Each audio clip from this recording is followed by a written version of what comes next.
Doctor फिरदौस इमरान।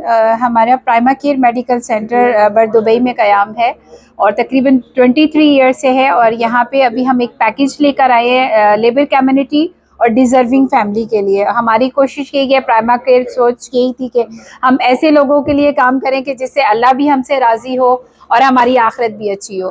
तो हमने उसके लिए कोशिश ये की है कि हम 39 दिरहम, ओनली 39 दिरहम के अंदर डॉक्टर का चेकअप है। उसमें डॉक्टर जो प्रिस्क्रिप्शन लिखता है उसमें कोई मेडिकल इन्वेस्टिगेशन है अगर, तो हम वो भी करेंगे। और लास्ट में उस पेशेंट को जो भी डॉक्टर डायग्नोज करता है, एज पर डायग्नोज जो भी मेडिकेशन की जाएगी वो भी प्राइमा केयर फार्मेसी के अंदर से ही आपको ओनली 39 दिरहम के अंदर वो भी दी जाएगी। जो बेसिक्स टेस्ट हैं सारे, CBC हो गया, ECG हो गया, LFT, RFT, ये सारी हमारे पास जो इन लैब है वो यहाँ पे कंप्लीट फुल फ्लेज लैब है और यहाँ पे सारी हर तरह के टेस्ट की डायग्नोसिस की जाती है। I'm so happy.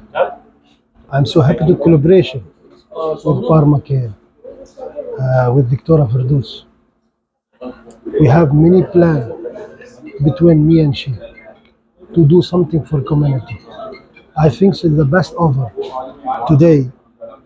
39 dirham for treatment and with medicine. I think it's so important.